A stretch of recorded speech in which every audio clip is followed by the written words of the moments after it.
Welcome back to episode 5 of the Naomi and Jiwon story. Last time, we left them at the worst possible moment. Surrounded by FBI at an airstrip, Naomi bleeding, possibly losing their baby, Jiwon holding her at the top of plane stairs, a choice between freedom and survival, between running and saving their child. They were frozen in that terrible moment, and you've been waiting 6 months to know what happened. Well, the wait is over. But I'm warning you now, what comes next will break your heart before it puts it back together. This is the trial. This is the reckoning. This is everything they fought for, hanging by a thread. Let's begin.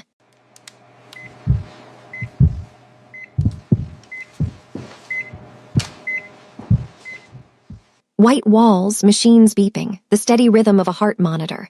Someone lies in a hospital bed, face turned away from the camera. A doctor checks charts.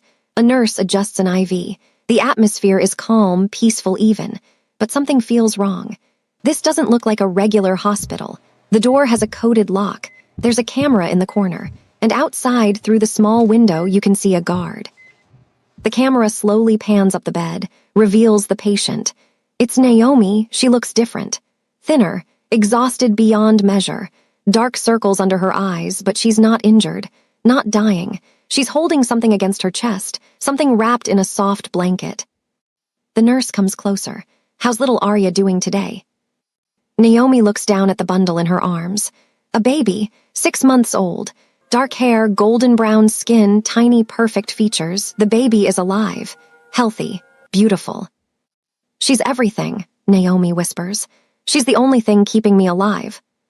The relief should be overwhelming. The baby survived. But Naomi's eyes tell a different story. They're hollow, haunted. The eyes of someone who's lost everything except the one thing in her arms. Agent Sarah Chen enters, her FBI badge visible. Dr. Kang, we need to talk about the trial. It starts in 3 days. I know when it starts. I've been preparing for 6 months. 6 months of this prison you call protective custody. 6 months without my husband. 6 months raising our daughter alone while you people destroy what's left of our lives. You made a deal. Immunity for testimony. You knew the terms. I didn't make a deal. I surrendered. There's a difference. You took everything and called it mercy. 6 months earlier, the airstrip, that frozen moment, FBI surrounding them, Naomi bleeding in Jiwon's arms at the top of the plane stairs, the choice they couldn't make. Jiwon made it for them. He looked at the blood soaking through her clothes, looked at the FBI medical team below, looked at the plane behind them, and he knew there was no choice. There never had been. I surrender, he shouted, hands going up. I surrender, just help her, help my baby, please. He dropped to his knees on the stairs. Take me, arrest me, I'll confess to everything. Whatever you want, just save them. Please God, save my wife and my baby. FBI agents swarmed the stairs, dragged him down roughly, cuffed him. Marcus Webb stood there, triumphant, watching his enemy broken and begging. Kang Jiwon, you're under arrest. Naomi screamed as they took him. Jiwon, no, Jiwon! But FBI medical team was already surrounding her, loading her into an ambulance. The last thing she saw was Jiwon being shoved into a vehicle, his eyes never leaving her, his lips moving, I love you. Take care of our baby, I love you. Emergency surgery, doctors shouting, machines screaming, Naomi's blood pressure dropping, baby in distress, emergency C-section while Naomi fought for her life. They delivered a tiny girl. 5 pounds, not breathing, desperate seconds of resuscitation. Then a cry, weak but there, she was alive. They were both alive. Barely. Naomi woke in recovery alone. The baby. She's in NICU. She's stable. You can see her soon. Jiwon, my husband. Federal custody. Maximum security. You won't see him unless you cooperate with our investigation. 3 days later, Marcus came to her hospital room. Still recovering. Arya still in NICU fighting. Naomi had never felt more powerless. I can make this easier, Marcus said. Or much harder, your choice. You've destroyed everything. What more do you want? Your testimony against Jiwon. Full cooperation. In exchange, immunity. You keep Arya, you walk free. Or refuse and you're charged as an accomplice. Your daughter goes to foster care. She grows up without either parent. Is that what you want? You know it's not. Then we have a deal. You testify, Ji-won goes to prison. You and Arya get to have a life. Simple. Nothing about it was simple. But Naomi had no choice. Not with Arya's life in the balance. Not with her baby's future at stake. She agreed, and in that moment she betrayed everything she'd fought for. Her husband, her family, herself. Back to the present. Agent Chen hands Naomi a file. These are the questions the prosecutor will ask. You need to be ready. I'm ready. I've been ready. I've been practicing how to destroy my husband for 6 months. I think I've got it down. He made his choices. This is about. Don't tell me this is justice. This is revenge. Marcus's revenge. Because I chose Ji-won over him. Because I ran. Because I was happy. And now Marcus is taking everything. Chen looks uncomfortable. There's something you should know. I've been watching Marcus. His behavior with you. His obsession with this case. Something's not right. If you notice anything at all, tell me. Okay. Before Naomi can respond, Chen leaves. But her words linger. Something's not right. Naomi has felt it for months. The way Marcus visits too often, watches too closely. The way some evidence doesn't match her memories. The way dates don't line up. Something is very wrong with this case. 2 days before trial, Naomi is allowed a prison visit. The first time seeing Ji-won in 6 months. She has to fight for it, has to threaten to refuse testimony. Finally, they agree, 30 minutes, heavily monitored. She can't bring Arya inside. She goes through security, multiple checks, treated like a criminal visiting a criminal, led to a visiting area with glass partitions and phones. She sits, waits, her heart pounding so hard she can barely breathe. The door on his side opens. Ji-won walks in. He's different, thinner, harder. Prison has carved away everything soft, but when he sees her, his eyes transform. All that hardness melts. He sits quickly, grabs the phone. She grabs hers. Naomi, just her name, but the way he says it, like a prayer, like a lifeline. I'm here. I'm sorry it took so long. They wouldn't let me. I know. God, you're beautiful. You look tired. Are you sleeping? Are you eating? Are you okay? Am I okay? Ji-won, you're in prison. Nothing is okay. But Arya, tell me about Arya, please. I need to know everything. She pulls out her phone, shows him through the glass. Photos, videos. 6 months of their daughter's life. First smile, first laugh, rolling over, baby milestones he missed. He starts crying. Silent tears streaming down his face as he watches video of his daughter laughing. She's perfect. She looks like you, like us. God, I've missed everything. She has your eyes, your stubbornness. She's so strong, Ji-won. Fighting since the moment she was born. She's a survivor like her father. I should be there. I should be holding her. Helping you, being a father. Instead, I'm here, locked in a cage, missing her entire life. It's not your fault. You saved us. If you hadn't surrendered, we might have lost her. You made the right choice. Did I? Because it feels like the worst choice I ever made. Leaving you alone, letting Marcus control you, letting him win. He hasn't won, not yet. She leans closer to the glass, lowers her voice. Ji-won, I think Marcus planted evidence. Your lawyer thinks so too. Dates don't match. Witnesses have changed their stories. Something's wrong with this case. His face goes hard, dangerous. Don't investigate him. Don't go after him. He's not stable, Naomi. He's obsessed. If he thinks you're a threat, he'll hurt you. If I can prove corruption, you could go free. We could be a family. Or you'll end up dead and Arya will have no parents at all. Listen to me. Just testify. Keep yourself safe. Keep our daughter safe. That's all that matters. You matter. You're her father. She needs you. She needs her mother more, and her mother needs to stay alive. Promise me. Promise me you won't do anything stupid. Just testify and walk away, please. Time's up, the guard announces. I love you, she says desperately. I never stopped, not for 1 second. I love you too, both of you. Tell Arya about me. Tell her daddy thinks about her every second. Tell her I'm sorry I can't be there. He's led away, looking back until the door closes, and Naomi sits there with the phone in her hand and her heart in pieces. That night, Naomi can't sleep. She keeps thinking about what Chen said, what Ji-won warned, What her instincts are screaming, something is wrong. She opens her laptop, reviews the testimony preparation files FBI gave her, studies them carefully, and there, right there, a date that's wrong. A photo supposedly from the penthouse that she doesn't recognize, a witness statement claiming she was somewhere she never was. She digs deeper, finds more inconsistencies, more impossible details, more evidence that doesn't match reality. Someone falsified evidence, and she knows exactly who. Marcus comes to the safe house the next day. Ready for tomorrow, big day, you'll be great.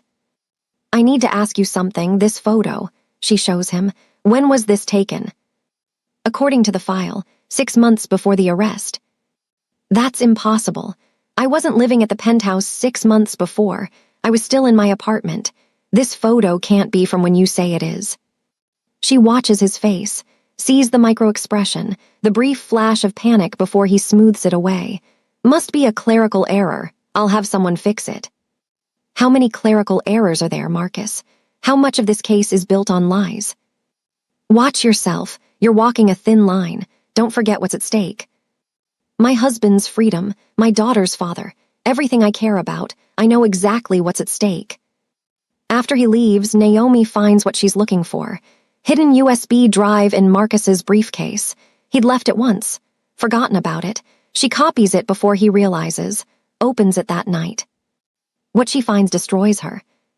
Photos of her, thousands, from years ago, through windows, while sleeping, while showering, while living her life in Houston. He'd been stalking her for years before they even dated. And files, evidence of tampering, payments to witnesses, documents proving he planted evidence throughout the case. Everything. Marcus didn't just investigate G1. He framed him, built a case on corruption because he was obsessed, because he wanted to destroy the man who had what Marcus couldn't keep. This entire case is a lie. Trial day, federal courthouse, media everywhere.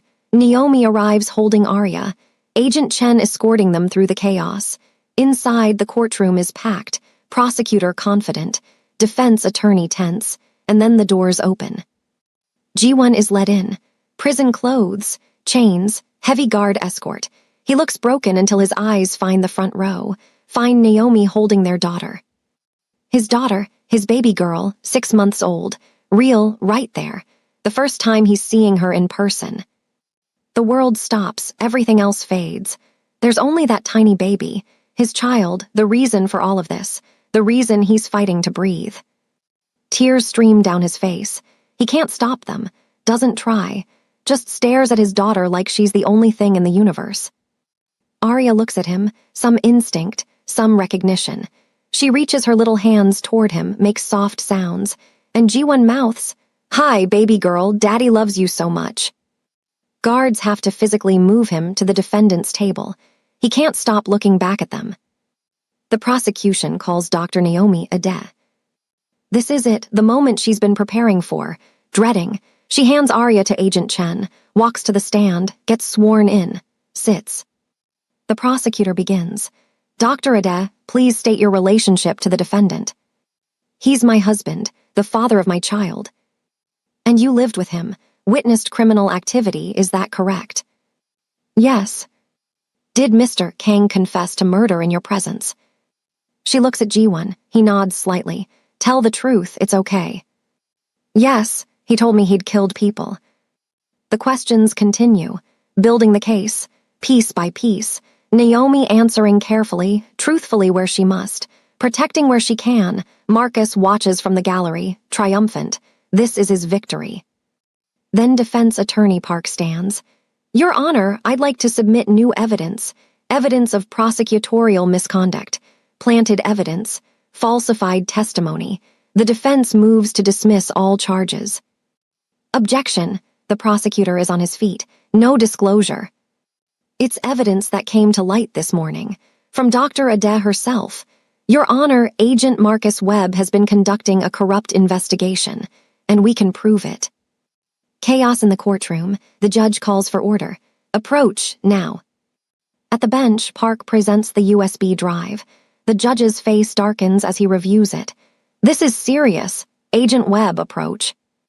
Marcus stands, walks to the bench, confident, until he sees what they're looking at, realizes his files have been found, his corruption exposed. His face goes pale, then red, then cold. Your Honor, those are stolen files, illegally obtained. They show you've been stalking Dr. Ade for years, that you planted evidence, that you paid witnesses. Agent Webb, you're in serious trouble. Park addresses the court. We're asking for immediate dismissal of all charges. This entire case is built on Agent Webb's obsession with destroying my client to win back a woman he abused. It's not justice, it's revenge. Marcus snaps. He pulls his service weapon, points it at Naomi on the witness stand. You did this, you ruined everything.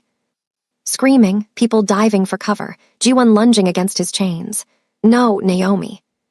We could have had everything, Marcus shouts. I loved you, I did all of this for you, and you chose him, a killer, a monster, over me. Agent Chen has her weapon drawn.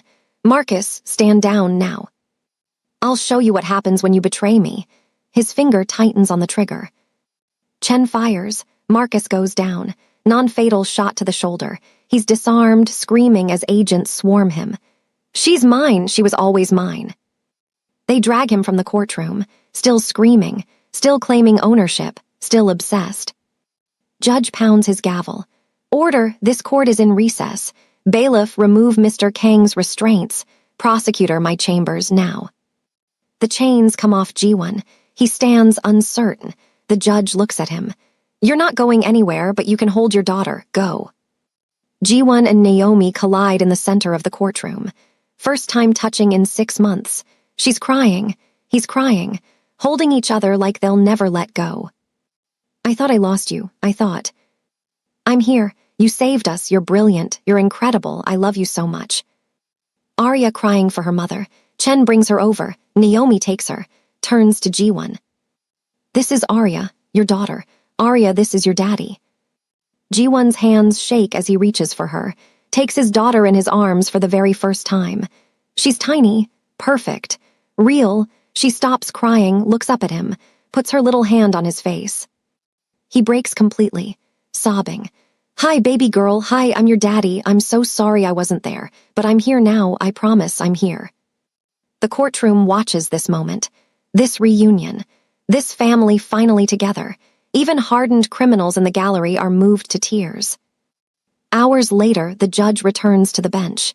The courtroom is silent, everyone waiting, everything hanging on his next words. I've reviewed all the evidence presented today. Agent Webb's USB drive, Agent Chen's testimony, the defense's motion, and I've spoken with the FBI director personally. He looks at Ji-won and Naomi. What happened here today represents a fundamental corruption of our justice system. Agent Webb conducted a personal vendetta under the guise of law enforcement. He planted evidence. He coerced witnesses. He falsified documents. He turned the power of the federal government into a weapon of obsession and revenge. The judge's voice hardens. Therefore, I have no choice but to dismiss all charges against Kang Ji-won, every single one. The evidence has been so thoroughly tainted by misconduct that nothing presented by the prosecution can be trusted. Mr. Kang, you are a free man, effective immediately. Naomi's breath catches. Ji-won's eyes close. Free, actually free. Furthermore, the judge continues, all assets seized from Mr. Kang are to be returned immediately. The penthouse, bank accounts, business holdings, everything. The FBI has 48 hours to complete the return. Dr. Ade, your immunity agreement remains in full force. You've done nothing wrong except survive an impossible situation with remarkable grace. He looks at the prosecutor. As for Agent Webb and his co-conspirators, they will face federal charges for corruption, evidence tampering, obstruction of justice, and abuse of power. The FBI director has assured me that a full internal investigation is already underway. Every agent involved in this corruption will be held accountable. The gavel comes down. You're both free, completely free. This nightmare is over. Court is adjourned. The courtroom erupts, reporters shouting, people crying. Naomi and Ji-won just hold each other and their daughter and let it sink in. Free, home returned, enemies being prosecuted. It's actually over. Outside the courthouse, Minseok waits with the cars. But he's smiling, actually smiling. "Brother, Dr. Kang, welcome back to the land of the free." "Is it real?" Naomi asks. "Is it actually over?" FBI arrested Marcus's partners 2 hours ago, all 3 agents who helped him. Agent Chen's testimony was devastating. They're all in custody, facing decades in prison. The threat is gone. You can come home. The penthouse is yours again. Ji-won looks at Naomi, Arya asleep in his arms. "We can go home, really home. No more running. No more running. No more hiding. No more surviving. We get to live now, actually live." They drive through Seoul as the sun sets, painting the city in gold and amber. The city where they met, where they fell in love, where they fought and bled and nearly lost everything.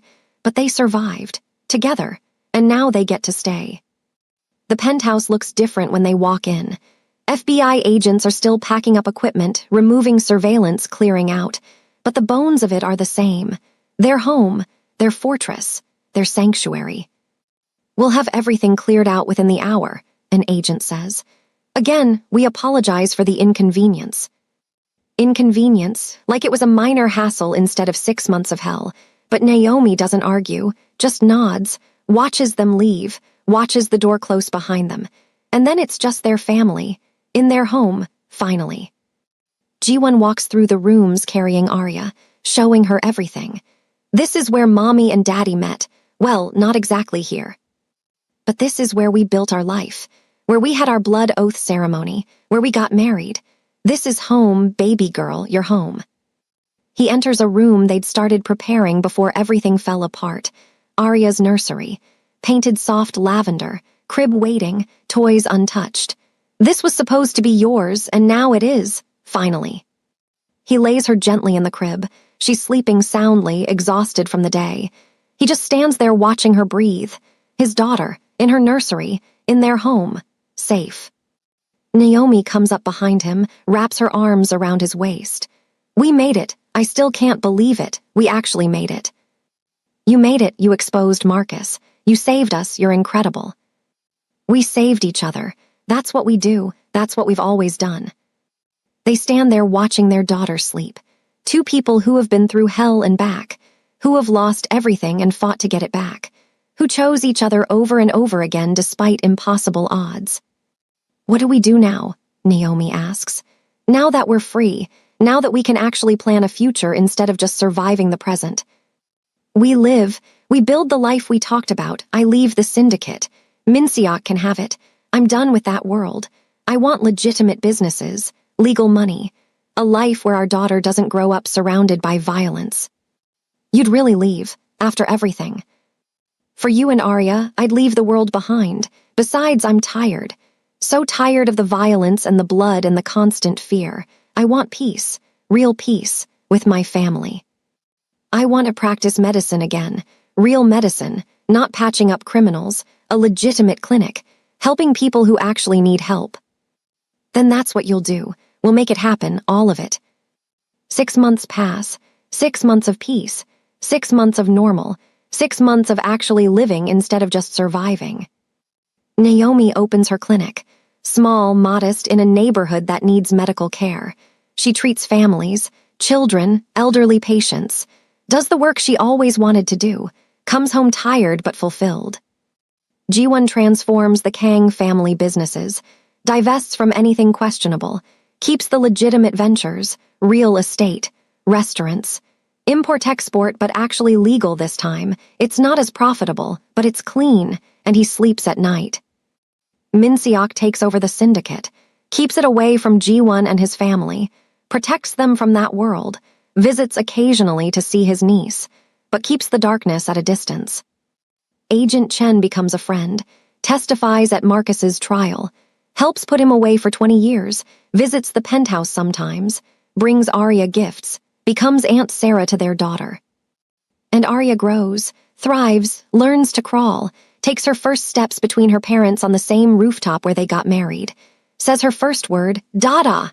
Ji-won cries. Naomi takes a video. They're building memories now.